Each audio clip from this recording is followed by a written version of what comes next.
Thanks for what you do with your podcast and all the rest. You're doing a great job. Hope everybody keeps tuning in. You get a lot of good info, a lot of insights, understandings of how to get strong, how to stay strong, how to use your strength. You do a great job, dude. You make things better than they are in real life, I think. If you don't follow Massenomics, y'all do it. Social media, website, everything. Massenomics. Yeah. Welcome to Massenomics, the world's strongest podcast. Find us on Facebook, Instagram, and Twitter at Massenomics. Make sure you go visit Massenomics.com. There you'll find the rest of our powerful content. While you're there, check out our store and buy yourself some of that sweet Massenomics gear. Welcome, everyone, to episode 174 of the Massenomics podcast, the lifting podcast about nothing. And we're breathing a sigh of relief today because Coop from Garage Gym Reviews is finally gone, so we can go back to being a podcast about nothing. Back to our regular scheduled programming. Yeah, it was pretty nerve-wracking having to be a podcast about something for a week. It felt like there was pressure all of a sudden, like something to live up to, expectations. When you're interviewing, there's like questions you have to ask. You can't just sit there. So no. The pressure's off. I mean, and to make up for that, we're going to do just 40 minutes of just dead air. Starting now. Well, maybe not quite that much, but it might. I don't know. Maybe it will turn into that in a hurry here. I don't know, Tanner. It's always possible. I'm hoping you have something to talk about because I got nothing to talk about today. We do have a few things to talk about. Part of what we're going to do today, we have done this maybe a few times, but not all that often, is like a Q&A, a little Q&A session.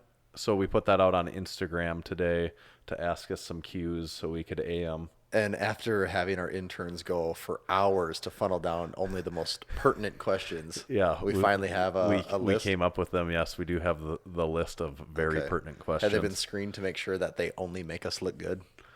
Yes, of course. Okay. It's just like talking about overrated, underrated last week, that we don't put things in overrated, underrated that could make us look bad. Exactly. I mean, you got to set yourself up to win. We're not going to open the door for anything like that. Yes. Should we jump into the Q's and A's, do you think? I don't see why not. All right.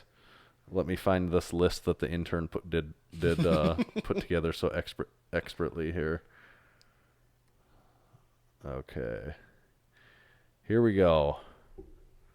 I think, and I did actually look at a few of these beforehand, and I do know there's some pretty good ones. See, I always get worried with these because I know that Tanner, you've had some time to prepare for the answers here, and I'm always caught completely off guard. I didn't really prepare on the answers, though. Okay. I really didn't. But there are some, just like what you'd expect, there's some questions in here that are catered pretty good to our form of nonsense that we normally do, and there's also some real questions in here that'll be interesting too. I like it. Okay. Question number 1. This is from Marshall Buckler, and he asks, "When are y'all coming to the West Coast?" That is a good question. Probably the biggest obstacle there is just how far the West Coast is away from us. Like we're talking, I don't even know what the closest point on the West Coast would be, but it's probably well over 20 hours. Yeah. We've talked about like the current, it'd be cool to go to the US Open, but also like we're not sure what the value is in there for us other than purely going to spectators. Right, because we would like to be a vendor at an event like that, but for us to be able to get all our stuff there, we kind of have to drive, and that's not really a doable drive. It's not. Well, and then to like still make money at the end of the day.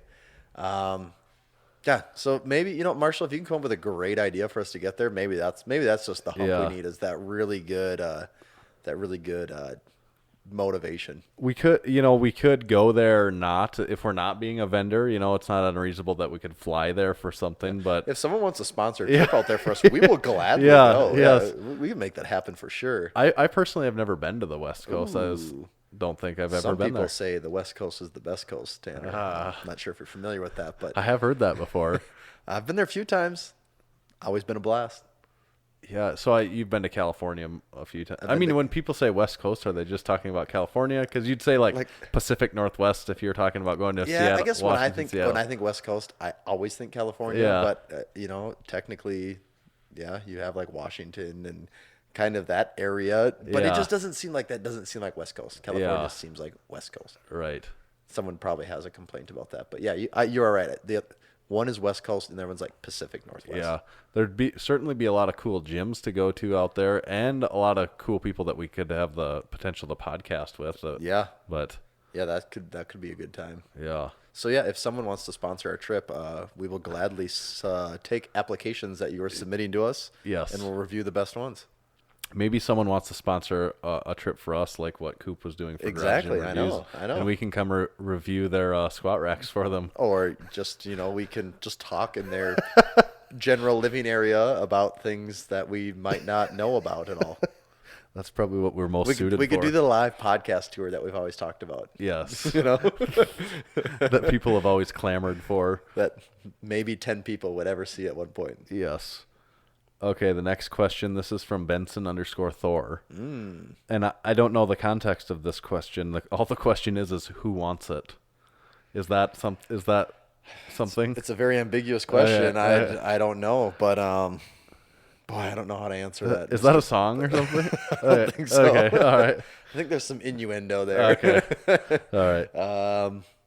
I think we all want it, Yeah, right? you've got to want it. You really. gotta want it. Yeah. Yeah, that is the old saying. You gotta want it. Yeah. So yeah, we all want it. All right, that's a pretty quick one. Next one is from 7rav1s_M, and he asks, favorite IPA, Coors Light or Bud Light? I was gonna say, is he gonna be serious with this one or not? Coors Light or Bud Light? Which of those two is your this guy favorite gets IPA? it. So he knows that what I consider an IPA is any beer A nice, that I'm fine, drinking. crispy boy. Yes. And he's limiting the choice to Coors Light or Bud Light on these IPAs. Actually, I don't even have to think about that. If you said, I just always say Bud Light. I think for some reason Bud Light's just burned into my brain that when someone says beer, and you have no idea, that's just the fallback. That's the default. Yeah, the default fallback. So I would say Bud Light. What would you say, Tanner? I like Coors Light. Do I ya? do like Coors Light. Still not completely sure I could ever tell the difference between them if they were in a glass. A blind taste test. Full disclosure. Yeah. They don't taste different. So when someone makes a complaint that, oh man, it's Coors versus Bud, I say you are a crazy person. People like to, mind you, this is people that also drink other light beers. I have heard before from a few people, like if I'm drinking a Coors Light, they'll be like, "Oh, you're drinking that water beer." Yeah. Like, is I feel like almost any domestic beer Yeah. that's not like a craft beer falls under that category. But have you ever heard people like classify Coors Light as that as more than others? Or not? I haven't really. The one that I hear more is like when someone's like, "Oh no, I'm drinking the heavy stuff," and it's like Budweiser or Coors Banquet. Right. It's like, well, yeah, I get it's a heavy beer, but percentage-wise, we're talking like 1% more or something. Yeah. Like it's not like an IPA or something like that where Right. it is a considerable amount more of alcohol. So that's more the one that I think is funny is people be like, "Whoa, careful on those. You're going to get crazy." Yeah. I did have a banquet beer the other night when we were out at that. And They are tasty. I would pick just the way my brain works. I would say Bud Light over Coors Light, but I would always pick Coors Banquet over Budweiser. It is the banquet beer. It is the banquet beer, and I mean, what can replace that? Nothing. So, but between the two IPAs of Coors Light IPA and Bud Light IPA, you say Bud Light I would go with IPA, a and I fine say Bud Light IPA. Coors Light IPA. Although we're probably in the same boat where We're very, not a huge difference. but we in have that. very decisive taste buds here, Yes. and there's no substitution. Okay. Next question comes to us from Barrett Turnquist. And he asks, how soon is too soon to sign up for your first meet? I started powerlifting 6 months ago. So here we have a serious question. Yeah. Wow. I think okay. Got we're at least moderately qualified to gotta answer change this gears question. a little bit here, Tanner. Wow. Yeah. I would say how soon is too soon. I honestly, the only way it would be too soon is if you don't know how to do the three main lifts. Right. That to me would be the only time that it's too soon, or if you don't know the rules. Is it the rules? Is it like kind of like the rules of underrated, overrated? Like you have to know them that they well. are a living, breathing thing. But even there, the rules, you don't have to know the rules that well because I guess every meet I've done, they go over them very explicitly on meet day. Mm-hmm. It helps if you're not surprised by any of them, but if you're not sure on any of them, they're very, very clear about it on meet day too. So how soon is too soon? I would be like more like how late is too late. Yeah, And it's right. like you almost like you can't do one soon enough because people get stuck in this thing where they're like I'm not strong enough yet. I or just like, got to get a no, little no, stronger. Or like, oh, I gotta have like set this record Yeah. on my first meet. And it's like, well, no one really cares what your first meet. Well, like we do rookie cards, and we have people that have done over 2,000 pounds on a rookie and their done first meet. like 800 pounds, and Yeah, and it's like, both well, of them have gone on to do it's really. like, I guess if that you plan on that being your best meet, then maybe it does matter. But Yeah. if your first meet is just that a first meet, it shouldn't matter. No, and the experience. I know we've talked about it and other things that we talked about. The experience of actually doing a meet helps you for future meets. Yes, that Like- absolutely does. It makes the next one. It just sets you up Yes. to have a better meet the next time, and also you don't progress like.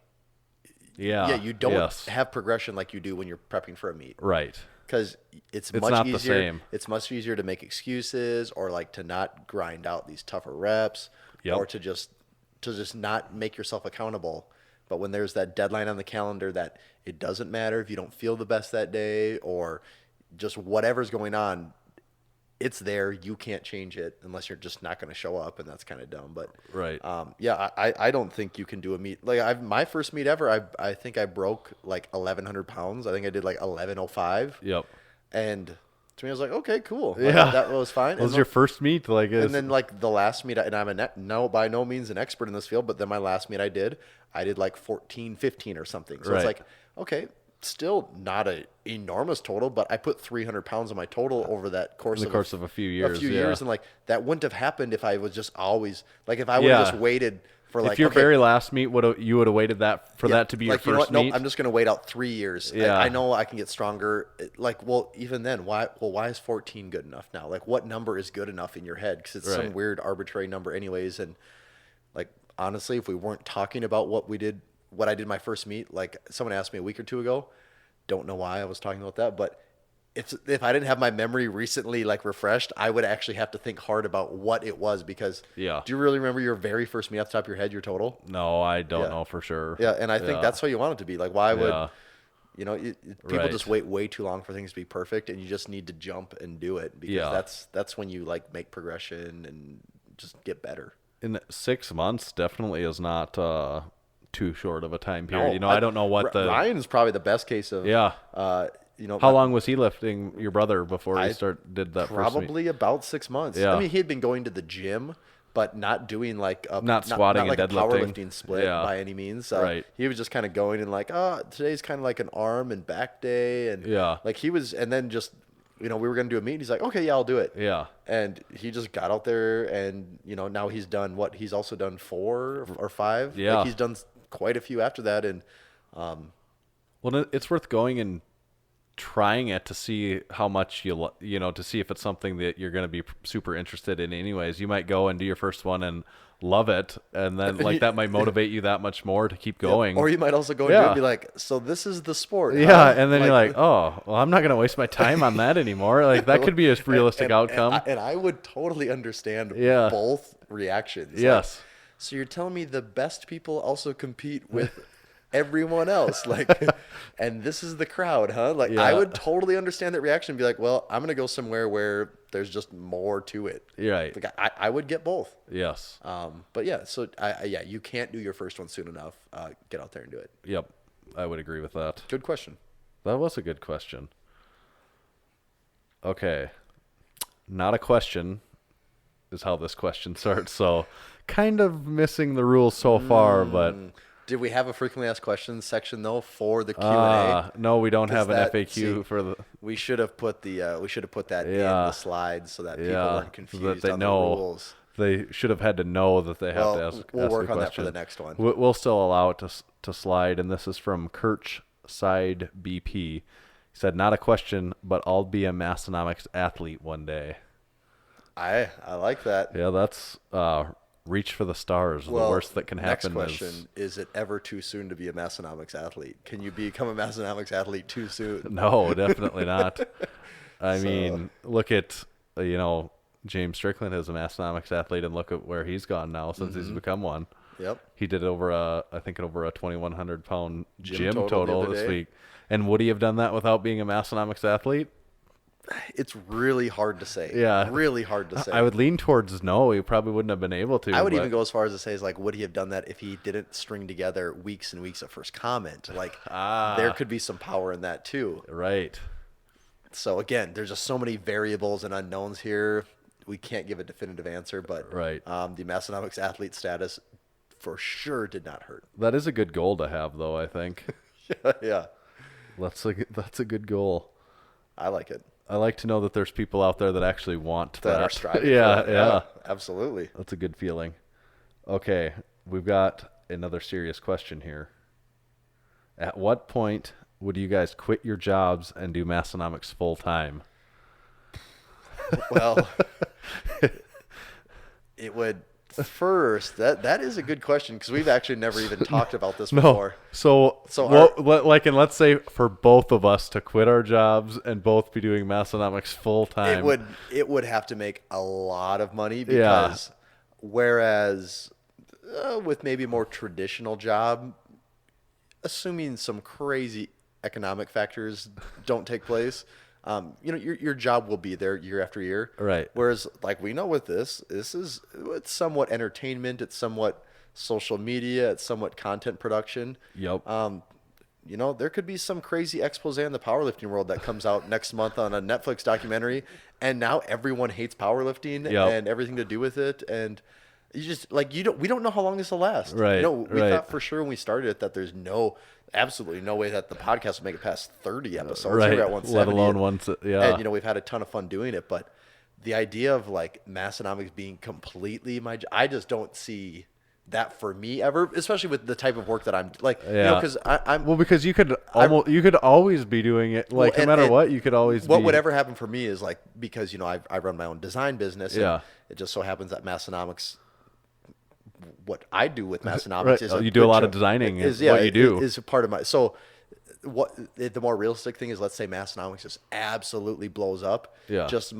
It's just a way bigger portion of your time. Yeah, just the amount of work I'm doing with the amount of time spent pursuing other clients is going to go down drastically, and the amount of time that I spend on Massenomics will increase. So it is possible, though, if it got so big that it could be, where you don't officially say, I'm not in business anymore. It's just like, no, my time, we're making so much money on it. I guess that could be what would happen. For me personally, what could happen is it got so big that I would quit pursuing new clients. Yeah. And even when other clients came in, I would be like, sorry, man, don't got time for this. Yeah. Do you ever see that ever being a thing for you, Tanner?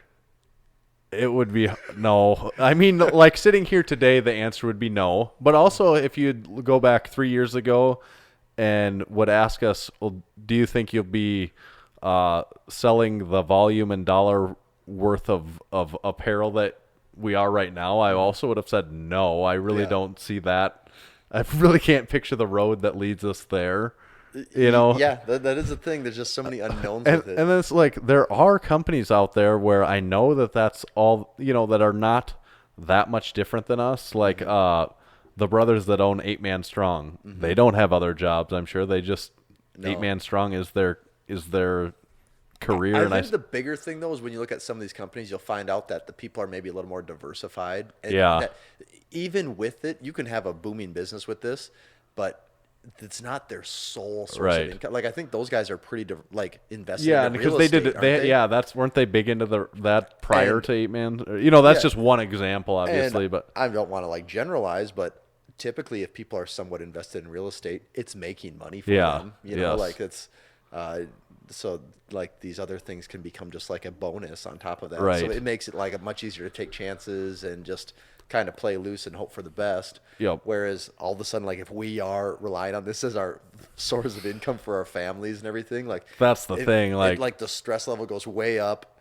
It's really hard in a creative environment to have good ideas when you're stressed. Yeah. That goes out the window. You're not having fun anymore. That kind of magic component just disappears. Yeah. And it turns into work. So, I guess, if people buy just a stupid amount of stuff, maybe we'll tone something back. And for me, it is a financial thing because having a family having a house, having a mortgage, all that There's stuff. a lot of responsibility. Yeah, and like I have a job where I collect a salary that's it's it's a career. Yeah, it's not right, a job, right. It's not like, I just picked up this Yes, position. right. It's fine for now. I Right, guess. like where realistically, we would have to be taking home more money than, like, if it was just like tomorrow we said, all right, we're going to be making enough that Massenomics will profit you exactly as much money as you are at your job now. Like, well, I'll just work 70 hours Exactly. a week. I don't It's care. like, I'll do both and get double the money. I'll double down on that all day. So that's what I mean. Like, just making as much money wouldn't even be enough. No, it would have to be like, Yeah. and also like you said, the risk of the uncertainty of the future. Mm-hmm. Like, it would have to be where we're maybe each making twice as much as what we make at our. But even then, no matter what, I always think, well, I also want that money to, like, I still want to do both. I just want to double down. Yeah. But like, the thing is that when you look at this, like, if you really like step back and look at the bigger picture, like the number of fitness related companies in the fitness industry that have just gone out of business, it's probably just a stupid number. Like, when you look at equipment companies, supplement companies, apparel companies. Yeah. I bet if you got a list of like just exhibitors at the Arnold every year, I bet even year over year, there's probably like a 20 to 30% turnover in a business existence. Yes. Like, Yeah. So it is a very fickle industry in that way. Yeah. And I don't think this isn't either of ours goal is to, like, it's not very realistic, at least at this point. Like, to put it this way, if we all of a sudden next year could sell 10 times as much as what we sell this year, it's probably still not enough to. I still don't know if that would be enough for like me to it, really right. like. Yep, this is a safe investment now. Right. It's possible. Yeah. Like, that would be the spot where you're really thinking hard all of a sudden. Right. Like, wow, because 10 times would be, in my mind, 10 times the amount of work and effort and everything. Right, and that's to the point where it's like, can we do both our own jobs? Something is at the breaking point then. But right. Yeah, that is a tough question. Yeah. It's probably not something we have to worry about anytime in the real near future, but thankfully, because of all listeners and customers and everything that we've had the last year, we've seen a ton of growth. So it is at least going in the right direction. Yeah, and then that is the other one, is we are always like overly like conservative in our estimates for the future, like in the way that we always surprise ourselves, like, God, how did we do that? It's like, well, also we just lowball ourselves really, like, we just think like, well, we're not going to have any more ideas, and we're not going to come out with any new apparel or any new designs or any new anything, but somehow we always do. Yeah, and like, we've had a history of at least from sales, like every year, like doubling or tripling the previous year. Yeah. If in 2020 we were able to double or triple what we did in 2019, which probably isn't real. Like, the number is getting high enough now that doubling it or tripling it would be starting to get really hard to do. Like, it would be a legit small business. Yes. Like, there's definitely small businesses that have employees at that point. Right. Exactly. Yeah. But like, I probably wouldn't have guessed that this year that we would have done, we wouldn't have done that, and we have found a way to get there. If we did that next year, if somehow 2020, doubled or tripled again. what Just we are, keep on doubling. then at that point we like that conversation would be like not so pie in the sky. It's where like, it's like, well, geez, what if we do that one more time? What if we found a way to, but also being in like the niche that we're in, and I think that's the big factor. Being in the niche that we're in, it's always a little bit limited. Like, the sky is not the limited the sky is not the limit when your customer base is just people that like to lift heavy weights and maybe power lift and that sort of thing, because that portion of the population is tiny. It's very tiny. And also it's a portion of the population that doesn't spend a ton of money. Right. Or I'd say, like, in the hobby. Like, right. I'm not saying it's not people with money, but yeah, like, it's not like if you're marketing to people that golf. It's like, right. Well, if I'm going to golf, I just expect to spend thousands of dollars a year on the sport. Like, or if you sell a coffee bean or whatever, like, there's like, well, almost everyone might purchase that, a consumable like that. Yes. Yes. So yeah, it is a limited market, which does have its pros and cons. Yeah. So. Yes. Yeah. So I guess we answered that. I think we did. But ways. that was a good question. Yeah. I like that. I wouldn't turn down the opportunity if it was so good, though, that Yeah. Okay. Which one here first? I want to save one of the best for last. Yeah, got to. Okay. Got to. We'll go best knee wraps and / knee sleeves. So we could answer that as 2 questions: best knee wraps and best knee sleeves. Well, I should probably sit out the wrap portion, being that the only time I've ever had my knees wrapped in my entire life was on the probably Massenomics episode podcast? 80 or something. Yeah. You wrapped Tyler and I's knees. Yeah, back And, in his basement. Yeah, and that was the only time in my life that my knees have ever been wrapped. Yeah. Sleeves, I've worn. Okay, so I've had the SBDs for a long time. Yep. I really don't know what more you could ask out of a pair of sleeves. I've been very happy with them. Like, I want them to actually squat the weight for me. Is what I would ask. yeah. I have zero durability issues with them. Like, as far as I'm concerned, the seams and all that are just as good right now as they were on day one. Yep. They definitely smell way worse, and they're not as new and shiny. But to me, they've been an amazing pair. We've seen, going back through the years, we've seen some people with like some of the earlier slingshot ones have Yeah, the issues. Generation 1, those weren't quality, I don't think. Yeah, and then like even the Reband, like it's a different product. Yeah. I wouldn't even really put it in the same. It's not really. Now even the that same Reband ballpark. one is more of a put it on and wear it for your whole workout. Yeah, it's not. I don't think it's the same product. No. And, so I guess when it comes to knee sleeves, I always like SBD. I think the newer strong ones are just. Yeah, when I say we do have quite a when I say newer, it's like what they've been Well, around 3 years right, now. right. But Not that first generation. Yeah. They weren't strong sleeves. Those were the slingshot sleeves. yeah. The slingshot knee I sleeves. think the strong ones are fine. I just don't have experience with other ones because I've had no need to ever venture out. Right.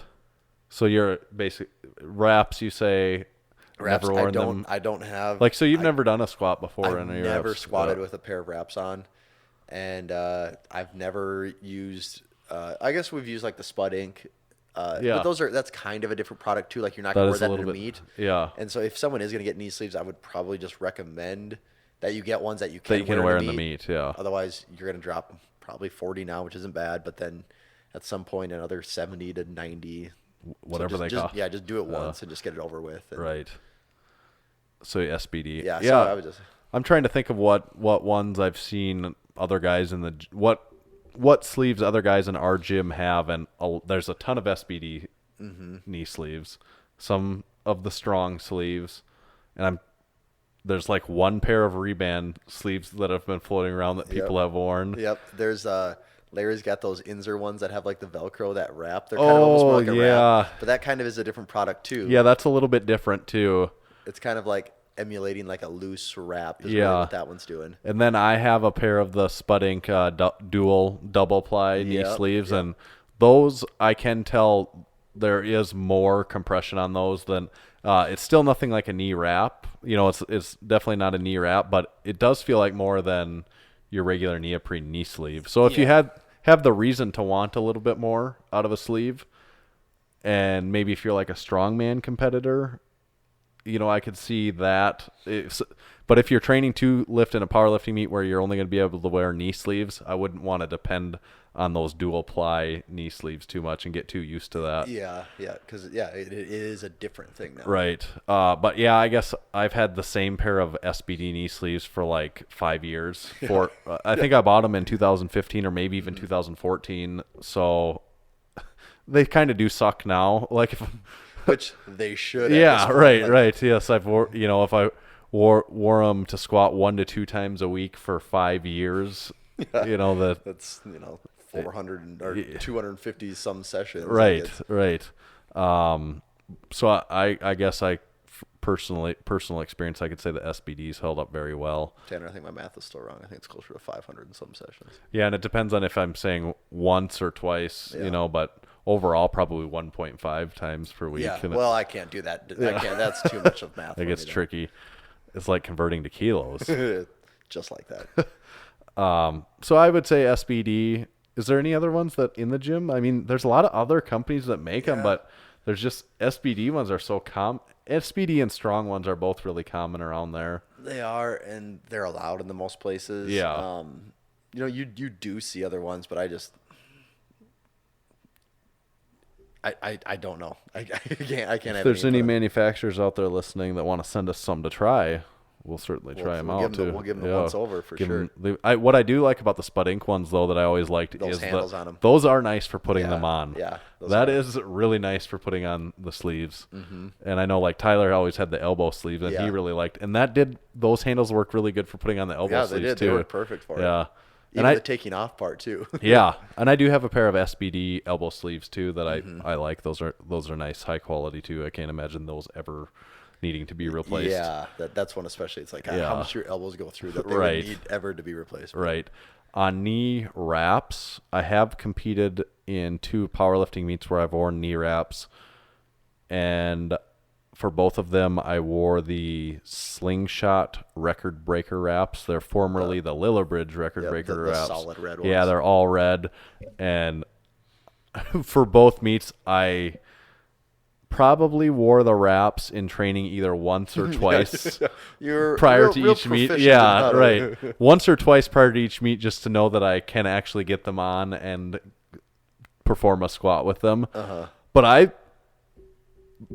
they made me be able to squat more than I could without wraps, but I don't have a lot of other wraps that I've ever used to compare them to. Yeah. We don't have very many guys in our gym that use wraps. It's pretty rare. Yeah, it's like not. I think we have a pair of like Titan wraps somewhere down there. Yeah. We have the record breaker ones. I honestly don't know if there's a pair besides that. If there is, I haven't seen it. I don't think I have either. No. So we don't have we're probably not the go-to guys. If you want a barbell recommendation? Though, we do have a lot of different barbells, yes. That's more up our alley. But that's our answer on the sleeves. SBD basically then. Yeah. Okay. This question may be a little similar to the prior one, but not exactly. There's more choices here. Favorite beer? Favorite beer? It's one of those, how do you pick just one, Tanner? That's how true. do you pick just one? Right. I can list some of my, I've just really been on an actual IPA kick like the last 6 months. Wait a second. What do you mean by actual IPA? Like the bottle does Like have a the letters Mick- IPA on Like it a somewhere. Mick Golden Light? Yeah. No, like the bottle actually does. The packaging does say IPA somewhere. So I just really have been on an IPA. I don't care for like the fresh squeeze. That's probably my least favorite IPA is like the fresh squeeze at Deschutes or something. That's like the only IPA I don't really care for. I do really like IPAs. I think I've said it before this time of year, actually all times of year, but summertime especially. I do like Big Wave by Kona. Yeah, that's a I've good heard one. you Nice say little, that, and even what's it, Sam 76? Sam 76. That's if the summertime isn't really the time that you're drinking like the extra I don't know, the extra dark ones, like with whiskey, barrel aged, all that stuff. Like, Yeah. I love those beers. It's just not quite the summer fit, and like stouts, things like that. Not quite. Like, I'm not going to drink an oatmeal stout in the summertime. Like, that's just Right. not going to be what I'm doing. So yeah, get more into the lighter side of things, and of course, always your Coronas and things like that in the summer are always nice. Yep. But yeah, With a little lime. yeah, but then when it does get, around here, when we start to hit our 24 hours of darkness and our weeks of negative 30-degree weather, you like that really dark, bold flavor in beer. And so, yeah, I do like, I think in Wisconsin, is it Central Waters Brewery? There's a place in town that gets a lot of more of the microbrews. And Yeah. I think it's Central Waters out of Wisconsin. They have a lot of kind of crazy like whiskey, or like they've been aged in whiskey barrels. They're like 12%, things like that. I do enjoy like something really crazy like that. Really, the only beer that I don't get like pumped about. I can be a little hit and miss on sours. Those ones are still. I don't mind one, but outside of that, it has to be a really good one. Otherwise, I'm fair game for anything. But what is your favorite then, though? What did you- Favorite? I'll say this. The last beer I had that I really liked, I can't even remember who it was by. It was called Big Doinks. It was an IPA. I really liked that one. So that's your favorite beer. I'll say that was my favorite beer, Big Doinks. What about White Claw? What the is saying? White Claw? What's the saying? When there's claws, there's no laws. But My wife has some at home, and I'm not it's sure. like the LaCroix of beer. Well, yeah, okay, that's what it is then. But it's like my wife the other night gave me something that she said it wasn't a White Claw. It must have just been a different brand Well, at the time. the- And she hands it to me and says, "This is a LaCroix, only it's it's like they call it like seltzers usually. Yes. And the one she gave me was like cranberry, and I was like, this is the LaCroix of beer. They're usually like 5%. Yeah, So they are yeah. stronger than like most light beers, especially. It was good too. The one she gave me, that is to me kind of like a summertime refreshing one. Like that's, oh, you know what? Also, this is kind of a dumb one. Something about Bud Light limes in the summertime. I don't know why it does it for me. I don't know if it's just like got drilled into those because I was the first time I had a Bud Light lime. Like, this is the worst thing ever made. It's someone took soap, shot a thing of lime soap into a beer and tried to sell it to you. And it is god awful. Yeah. And then I think when I had my boat, like just being out all the time in the summer, having a good time, there was always Bud Light limes in the cooler. And like slowly I kind of warmed up to it. And now there's something about Bud Light lime that makes you feel like, all right, it's a summertime party. It's probably more of I'm probably more romanticizing the past with Bud Light lime than anything. But hey, if it gives me that, it's like that thing, you smell that smell and it takes you back. Yeah. You taste that That's Bud what it's Light like. lime and it takes you back to Yeah. 90-degree weather and being on the water. So I do have a special spot in my heart. So for Bud that. Light Lime is your favorite beer of all No, time? not my favorite though. Not my favorite. And you do like White Claws. The LaCroix of I've love only liquor. had to be honest, I think I've had. Is it White Claw? Am I saying the right? Yeah, right? yeah. Okay. I think I've had the lime. I've maybe had maybe the raspberry one. I've only had 2 or 3 of them. I just usually like those. That's not something I'm like super. Yeah. I did think it was funny. Like last year, I think those things were just kind of coming around like last spring. At least that's when I first remember seeing them. And when I was at my bachelor party, one of my buddies he had a few cases of White Claw, and I had not seen it at that point in time. And I don't think many people had either because we were all kind of unfamiliar with it. And because the can doesn't, now they're out and about enough that you know it's a White Claw, but if you weren't familiar with who they were, you would no way think that's alcohol. Yeah, right. And so he just kind of used that as a free pass to walk anywhere with an open White Claw. And I'm like, dude, you're just walking around the city with beer. Yeah. It's like, no one knows what it is. It's fine. It does just look like he spent a whole weekend walking around with White Claws in public and never had anything said to him. But, I don't know if that would work anymore. I think that was there was a very brief point in time when that would work. And that I think is different now. Yeah, it definitely doesn't look like you're walking around with a Bud Light though. No, it doesn't. Yeah. It looks like, okay, that's some I don't know, fruity drink or something. Right. Talking about LaCroix, have we talked about it on the podcast? Do you know where LaCroix is based out of? It's LaCroix, Wisconsin, isn't it? Is that or Michigan or whatever? I think it's Wisconsin. Okay, sure. okay. And anyways, they've been around for a very long time. Yeah. Like more than 50 years, or maybe that long, or if not, maybe more than that. The one day I looked it up, I do remember being surprised that it was a while. And and it's just that they so recently caught on as like this, the hipster. But they were like, for some reason, Michigan's popping in my mind, but Wisconsin, Michigan, same idea. It's like just like these old people from there would have it in their refrigerator, like it's and it's like, what's this lame old person drink? It's not okay. I know for a fact LaCroix would have been like not something I would ever drink when I was young. Right. No way would no. there's not enough sugar in it. I would have just instantly turned it down. When I was a kid, my mom always had mineral water.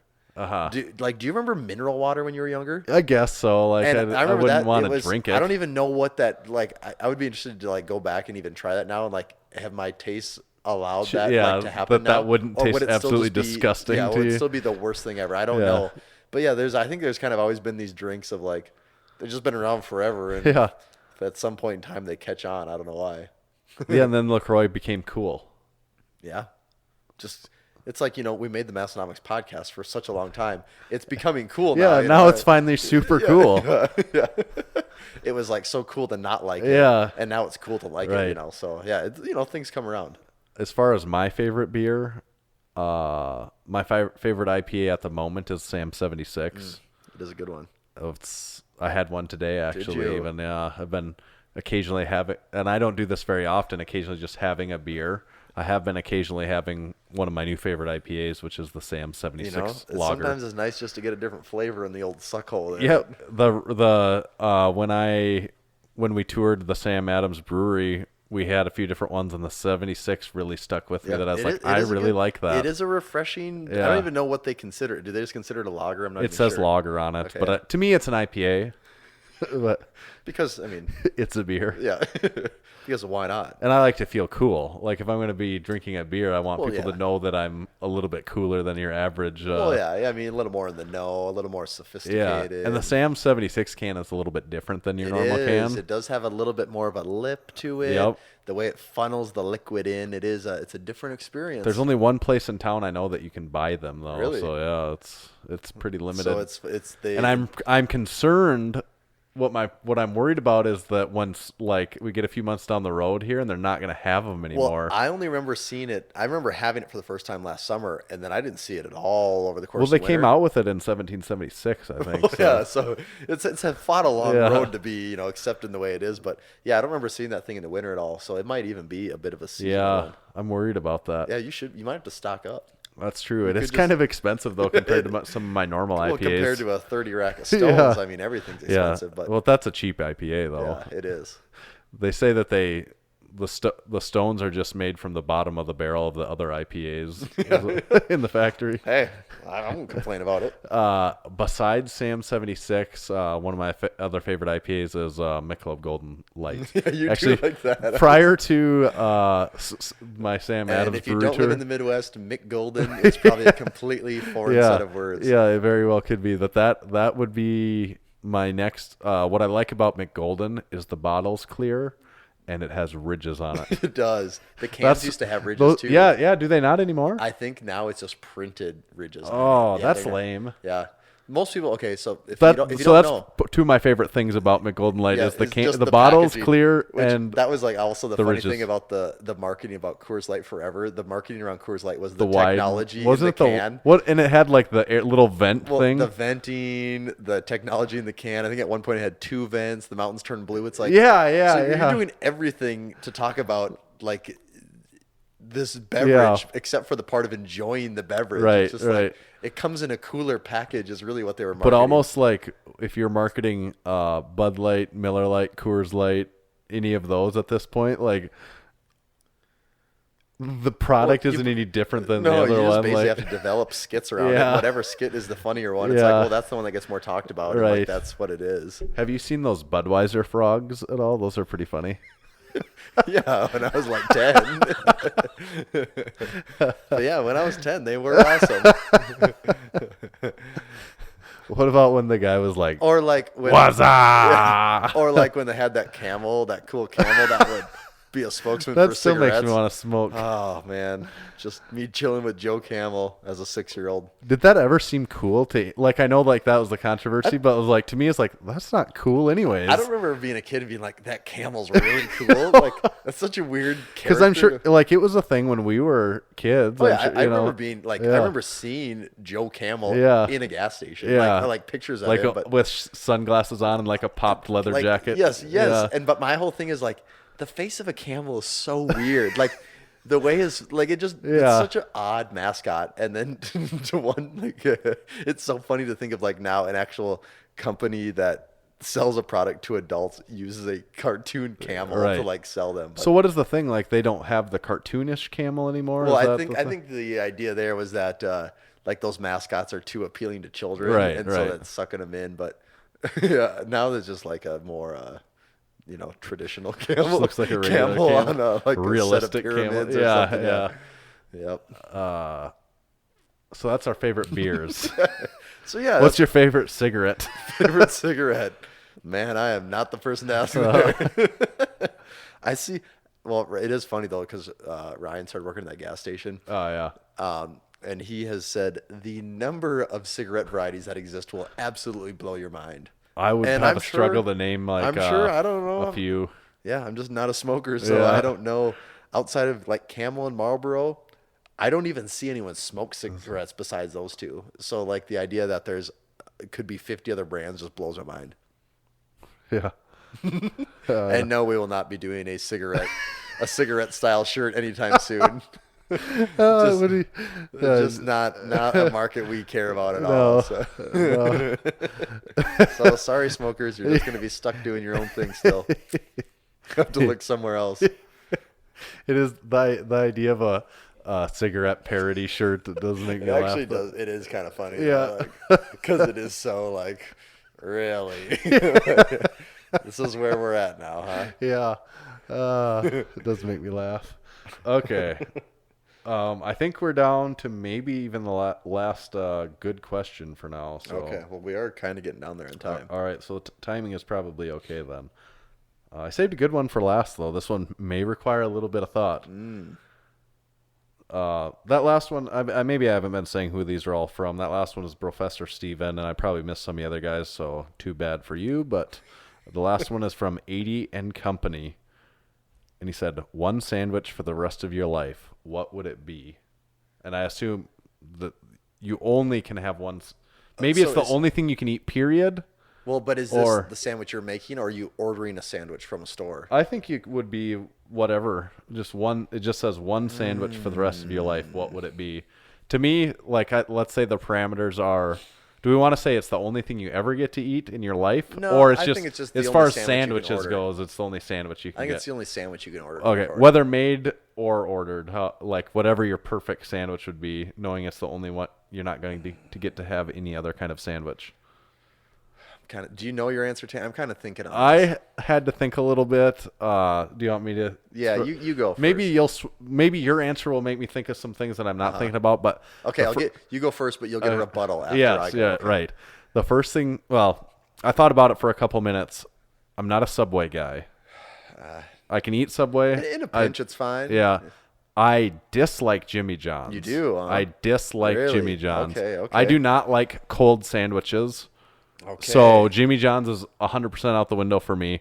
If I get something at Subway, it's going to be toasted. Yep. So that's what brings me to my favorite sandwich shop, Quiznos.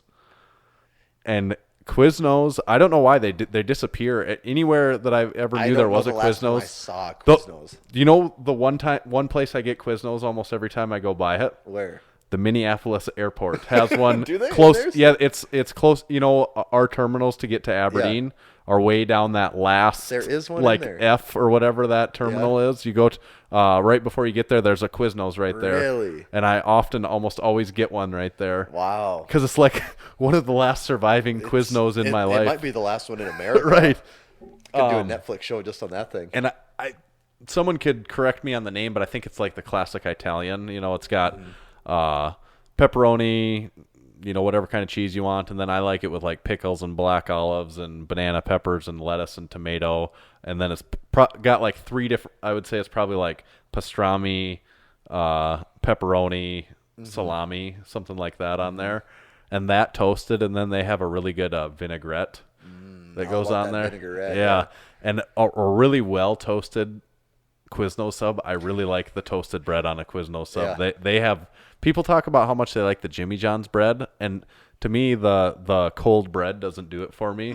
I want the like toasty edges of a Quiznos sub. So that's my answer, unless you can say something that makes me think differently. And my only other question would be: is a cheeseburger a sandwich? I will not consider a cheeseburger sandwich Okay. for this segment. Because I would maybe just say a cheeseburger, like a cheeseburger off my grill would be pretty high I on will the not list. allow that. Okay, so that was Because my then other it goes, thought. we'll do allow open face sandwiches like a roast beef combo or something, but I don't think that's allowed either. Yeah, I think the idea is something that's in It's like between you're okay two. holding it Yeah. All right, so even to date, this has been going on for almost a year now. This is my favorite sandwich to order, and it is from Jimmy John's, Tanner. Ugh.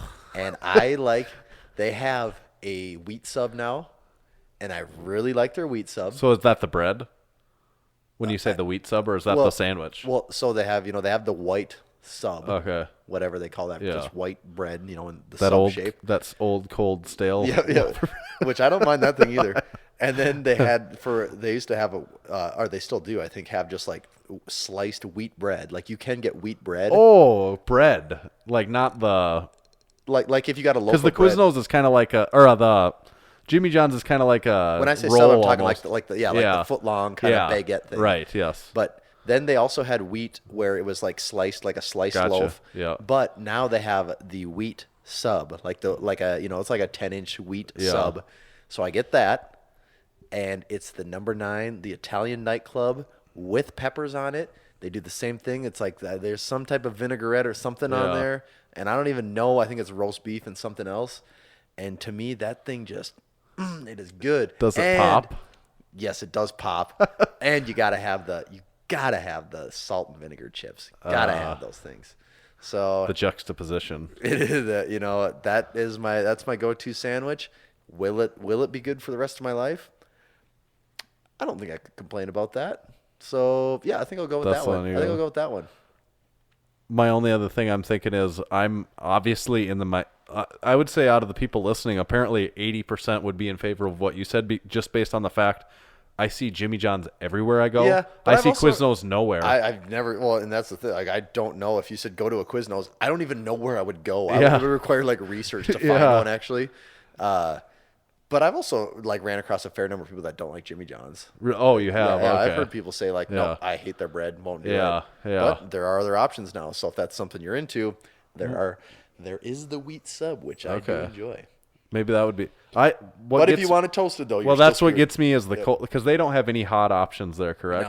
No. I don't like spending money on it's also where I wouldn't order just a salad not because like, oh, it's just a fruity, it's just a salad and I'm tougher than that. But it's like nah, I don't want something. I want my meal to have some heat to it, like it was.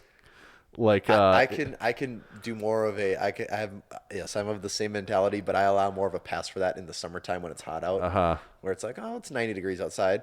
I don't care if this meal isn't super hot. Like that's where I let it. It is tough though when it's really really cold to also eat cold food. Right. Just doesn't slide. Yeah. Is a hot dog a sandwich? Is there anyone that can consider a hot dog a sandwich? It is a hot dog. Yeah. No, I hate that argument. It's a hot dog. Not that I would pick a hot dog as my choice, but that would be a sickening rest of your life. That was the only sandwich you could have. Yeah, you'd die of something at that point. Yeah. So there's nothing else that we're missing. Like, is Panera, is that a place that you get sandwiches, or is that something different? Yeah, I mean, you can get that, but there's like none by us. Yeah. So the number of times I've ate there in my life is like 4. Yeah. Right. Yeah, I mean, if we're talking burritos, we could just, burritos. I could talk about that now for a long That's time. A whole that's a fun discussion because sandwiches are lame compared to a burrito. Yeah, and it was like once we went at the Arnold, once we found, because there was always the debate of where do we eat? Yeah, like because you're so tired, you don't want to walk anywhere, but like all the places are full too. And once we found that burrito place, that Mexican place across the street, that was like. Oh, it's like, there's not we're even going a there. Point in going anywhere else. Like this is the spot. It was relatively cheap. It's pretty cheap. It's good, ready big in portion. Minutes. Yeah. It's if you want to go back and get another one, you don't even have to feel bad about it because you didn't even spend $10 on the first one. Well, I did that. Yeah. And like that place is like a 10-star review for me, and so it's fast. All the boxes. Yeah. If you're ever at the Arnold. Basically, like from straight where the up from the Arnold statue, from the Arnold statue, is it basically straight across the road? Yeah, pretty much, yeah. If you're ever there and you need some food, that is a great spot. But yeah, and I could eat that every day. I could not, like, let's say there was a Jimmy John's or even a sandwich place across the street. Yeah. I could not eat at a sandwich place every day. I just can't. But I could eat at that Mexican restaurant every day. I could eat Mexican. Yeah, I really like Mexican I'd be food totally too. fine with it. But that still isn't our best eating recommendation for Columbus. Not that place. What am I missing? Our old favorite. What? Oh yeah. Yeah, I'm thinking. What's the Polish place? Yeah. What? Hubert is it? Hubert's. Yes. Hubert. Yes.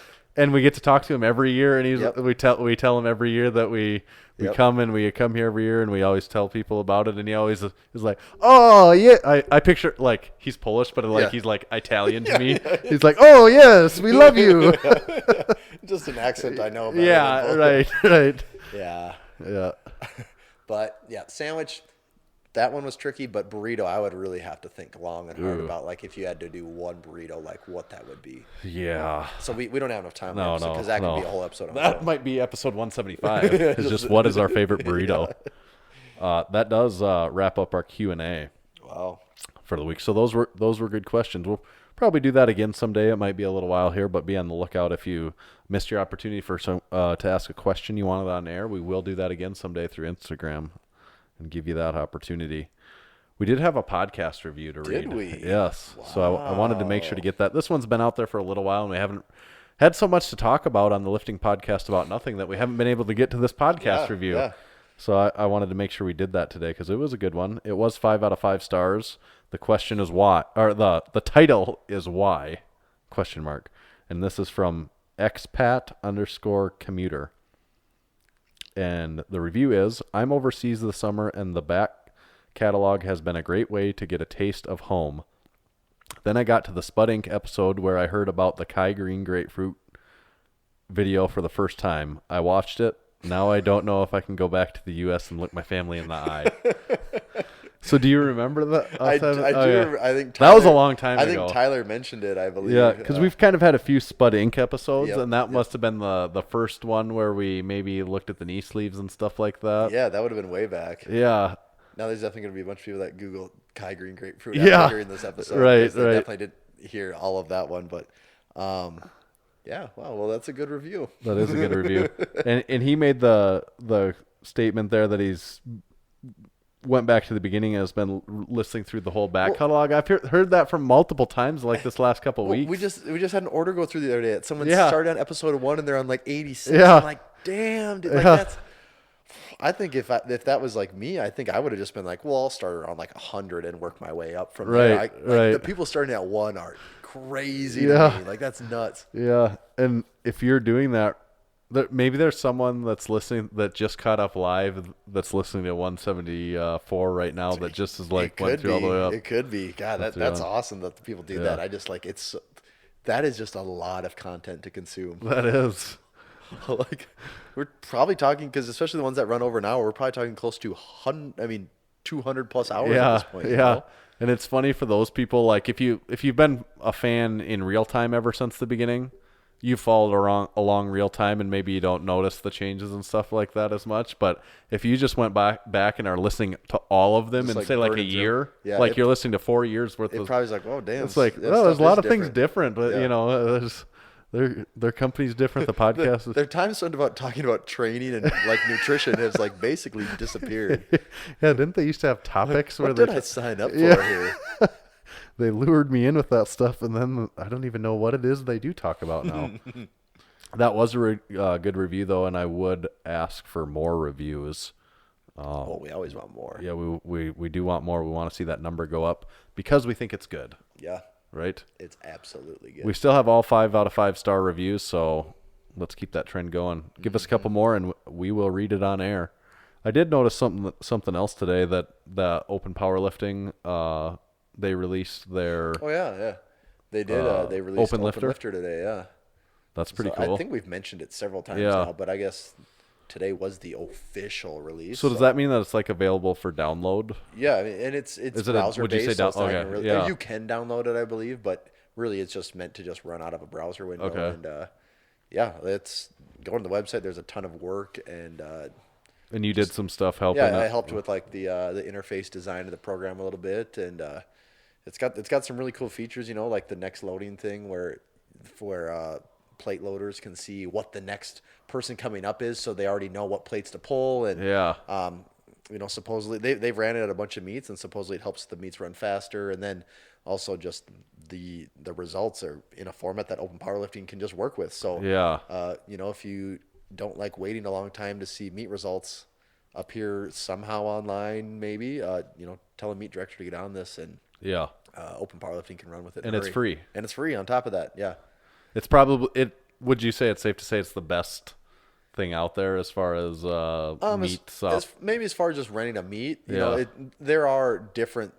there's always those different use cases. Like if someone has like a live stream and they're trying to like integrate a bunch of stuff into it, maybe in that case it's not the best. But as far as just like a local meet, you know, when you look at the competition, like a local meet that might be running, what's the spreadsheet one? I can't even think off the top of my head. Yeah, I can't think of it. Is it Next Lifter? Next Lifter, Yeah. I think that's probably You know, right, yeah. compared to that, it's like oh, it's just insanely better. Yeah. Yeah, you know, you're not worrying about Excel and Yeah. just all the issues that go into that, and having someone that knows what they're doing with it. Like it just works good. Yeah. So yeah, that's really exciting, and I think it has a lot of potential. Yeah. Sweet. So good job, Open Powerlifting Yeah. team. Yep, for sure.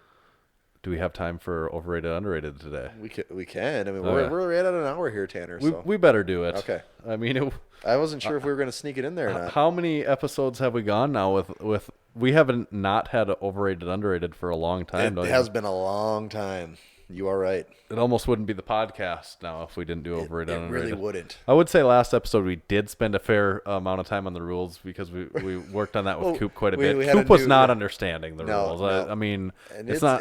to be fair, it is a very complex Yes, game. it's- So you don't expect someone to just sit down and be a poker ace the first day. you know? Exactly, They exactly. gotta kind of figure out the rules here. But because we did do that in such detail last time, we'll skim over that a little bit today and hop Okay. right into it. I think that's fair. Yeah, but hop back into 173 and listen to us try our best to explain it to Coop. I know I still don't know if by the end of it he even understood, but Probably not. But we tried. So topic number 1, overrated or underrated, Tommy. Matthew McConaughey. I'm thinking right now, Tanner. Yeah. I'm thinking, running through a lot of scenarios. Matthew McConaughey may be best known for It's kind of his weird. voice. Yeah, it's kind of weird uh, because I forever thought of Matthew McConaughey as the romantic comedy guy. Yeah. You know, there was the Dazed and Confused Matthew McConaughey. Oh, yeah, And then there was yeah. just like, and I don't know, did he have more than like 2 romantic comedies, or just in my head was he like in 1,000? There's of one them? with like That's How to Lose a Guy in 10 Days. yeah, that one. Yes, that's Like, the one. and yes. maybe that was the only one he was in, but in my mind, that's just all he did forever. Yeah. Which that would have been, when I was like in high school, and so my perception of things was probably wrong. But Right. like, okay, yep, this guy clearly doesn't matter to me as an actor. Right. And then when True Detective came out, True Detective season 1 in probably 2012, I think, like blew my mind. Like, it's still one of my favorite TV shows of all time. If you haven't watched True Detective season 1, it's just an anthology. It's just one season is its thing. You have to watch that. But I mean, based off of that show, I want to say he's underrated because that is one of just the craziest performances ever. But you also still have to factor in the Lincoln car I do commercials. have to factor in the Lincoln car commercials.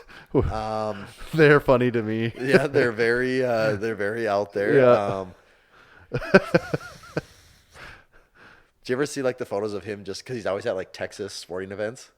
Oh, what are the photos though? Well, he's just always like chilling, like because I think they'll do like put a lot of you'll see like captions of like from Dazed and Confused, because he's clearly older than everyone. Yeah. But he's like, just yes, they do. And he's kind of skinny. He always has kind of like a weird posture to him, and he's really we keep getting older yeah, and they stay the same yeah, age. really strutting it out there. Well, it's really funny, like those car commercials and stuff. He's almost says like stuff that just says it in his voice in such a serious way, and it just. The joke is it kind of doesn't even make sense. Well, It's like, what are you saying? That's almost how his character in True Detective acts, is like just saying things like, what the hell is wrong with this guy? Like, is this man possessed? What's going on here? Yeah. I don't know. A part of me wants to say he's underrated. He's like a national treasure, Yeah. I think. I'll say underrated on Did this he one. did he play some really serious role in a popular movie where he had like There's Dallas Buyers Club. and then he had like AIDS. yeah, and he got like super skinny for that, right? Yeah. There's a certain level of dedication there. Yeah. I'll go underrated on this Okay. one. Underrated. I could be easily persuaded to say overrated, but I'm going to say underrated. Okay. Underrated or overrated? Cruises. Going on a cruise ship. I've done a cruise. One was enough for me. I'm not saying I would never go on one again, but one was enough. I don't think I was just on the worst cruise ever. I think cruises are overrated. I really do. Like, to me, I want to go on vacation somewhere where I'm on land and like just chilling and having a good time. Because the thing about a cruise, at least the one I was on, is that you're on that damn boat forever, which is essentially you're just trapped in a hotel. Like, it's like you're trapped in a hotel where like you can't ever go out, leave the hotel. Like, you're just trapped on this hotel. Right. And like you start to see, I mean, there's thousands of people on it. You start but to see the same people. all Yeah. the time because you have the same drinking habits or like social habits where you're going to the same places. And I don't care that much about gambling. Like, some people, there's a casino, so some people will just be in the casino. Like, that doesn't keep my interest that long. Right. I've never been on one. But... I do think it's something everyone should probably do once, but the Carnival cruise I went on, it was a beautiful boat. I think it was almost brand new. I think Did you go somewhere and get off somewhere? This is how ours went too, and maybe this wasn't ideal. We left from Galveston, Texas, all the way across the Gulf, which takes like 3 days. get all the way across the Gulf. First stop was in Key West, Florida, which that was cool. But also, you only get to be there for like 9 hours. Yeah. And then you got to get right back on the boat. And then we stopped in the Bahamas, Nassau, which was really cool too. But by the time you kind of shuttle around to wherever you need to get to, and It's just about time to get back. yeah, you get to a beach and you're at a beach for a couple hours. And then it's like, well, we're hungry. So you try to find someplace in town to eat. And then you want to see like maybe do a little touristy thing, like see some sights of what's on this island. And then you already got to get back. And that's it for there. And I want to say we stopped at one more. Oh, we stopped at one other island in the Bahamas. I don't remember what it was. The weather was super shitty that day. So that turns that stop into just like a waste. And then it's all the way back across the Gulf for like 2 more days. Yeah. So you're just on this boat for so long. It was an interesting experience. I think everyone should do one, but I do think cruises are overrated. Okay, overrated on the cruises. Overrated or underrated virtual reality, VR. I think VR is very underrated. Have you ever got to like have a VR We have experience of any like kind? no, I mean my son has like one that you put your phone in it. You know, that's the only VR I've I ever think done. VR is very underrated when you look at all of the applications for it.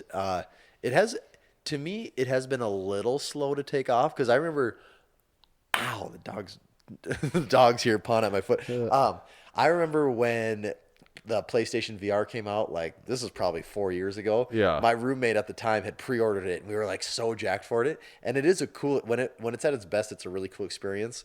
I guess there are, like the Oculus and some other, what's it like not the Vive or whatever it is.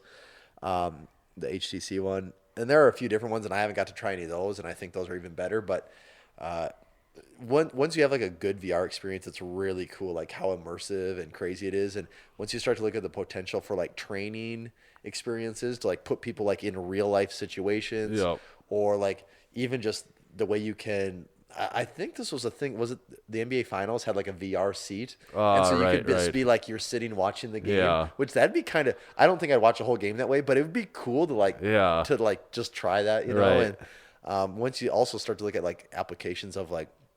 Like really getting out there into future stuff is like you walk into your office for the day and you can put your VR headset on and your computer's still there, but your environment can be whatever you want it to be. So you could feel like you're on a beach working at your computer for the day. You could feel like you're wherever you're up sitting at some cafe. Like there's a lot of like really crazy possibilities with this stuff.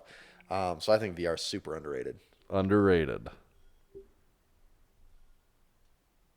Last topic. Last topic. Okay, Overrated or underrated?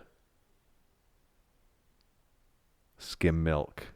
Skim milk is, well, I was going to say it's way overrated, but does anyone think skim milk is good? That's what. At one point in time, I think so, but at this point, I don't.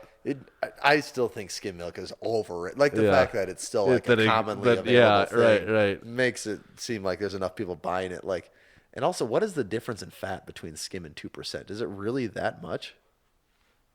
I don't really know. Like if you're worried about calories, is the difference between skim and 2% milk really like? Well, I think the problem is if they're pulling out the fat, but they're maybe replacing it with more sugar or something like that. Anyways, like, so it's kind of just like pretend dairy. At right, that point, really. right. Like the nutritional benefits of that there would be in milk are no longer there at all. No, I think skim milk's way overrated. Yeah, I do not like skim milk either. I'm just that one. I won't even hear arguments. I'm just I like whole milk is really good. We have that a lot of times, and I also like 2%. But I usually just go with 2%. Yeah. It's usually my go-to. Yes. Wow, Skim way overrated. Jeez. We'll see that one on that one will probably be off the charts overrated. I would think so. That one will probably be pretty polarizing in the results. But I think that was maybe a 1990s thing, or when people were thinking that fat was like because fat's what make you fat. The same thing like butter and like margarine, right? Yeah. Dude, like, I still think it's weird because like, just is butter? Are you eating that much butter that's what's breaking your diet? Right. That's always the thing that I think is funny with these is like, you're gonna save a few calories here, like no. I agree. Well, that wraps up overrated and underrated here on episode 174. And as overrated and underrated goes, so does the podcast. So that means we put a bow on this one. But check out our store. Everything we've got on the store. We've got the Don't Curl Me flag behind me. We also have the shirts. The new item that we have out is our Lift pint glasses, though. We haven't talked about the Lift pint glasses on the show at all. We've shipped several of those out. And Crispy Boy not included. Yeah, we'll get that's that true. out of the way up front. Yes, Crispy Boy. None of my favorite IPAs come with this.